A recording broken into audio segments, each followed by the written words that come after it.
Naayon sa batas at kabilang sa mandato ng House Justice Committee. Yan ang paninindigan ng ilang kongresistang kabilang sa inirereklamo ni Attorney Manasseh Carpio, asawa ni Vice President Sara Duterte.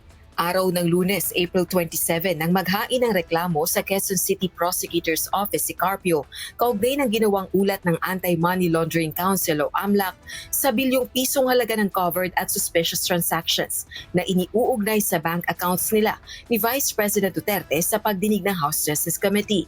Ilang miyembro ng House Justice Panel ang kabilang sa nirereklamo, gayon din ang mga tagapanguna ng Bangko Sentral ng Pilipinas at AMLAC.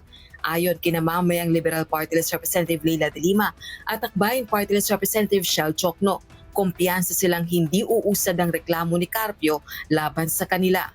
Kampante po tayo na hindi yan magpo-prosper dahil wala naman po kaming linalabag na batas.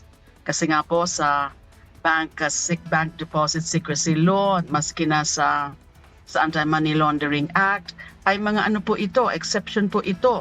Dahil nga we're talking here about a case of impeachment. We are in impeachment proceedings and therefore mandato namin, karapatan namin, prerogative namin, power ng committee to subpoena yung mga dokumento na mga relevant para dun sa pag-prove ng mga impeachable offenses.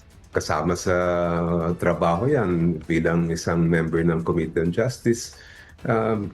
But again, ang sabi ko nga pero ang una kong naging reaction, how can we be singled out as individuals when ang nag-action doon sa subpoena hindi naman kami bilang mga mismong representante, kundi yung buong Committee on Justice.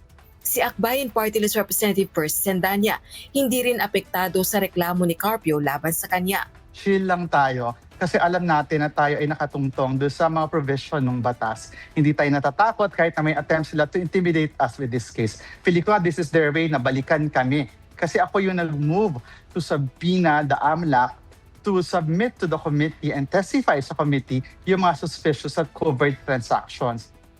Si House Justice Committee Chairperson at Batangas 2nd District Representative Jervy Luistro, iginiit na handa ring harapin sa tamang forum ang reklamo. Pero naninindigan nitong hindi saklaw ng tinatawag na confidentiality of bank deposits ang impeachment. Kaya legal anya ang paglabas ng AMLAC records at kinakailangan para sa transparency. Rosa Licoz, UNTV News and Rescue. Diyos ang aming sandigan, serbisyo publiko ang aming pinahahalagahan.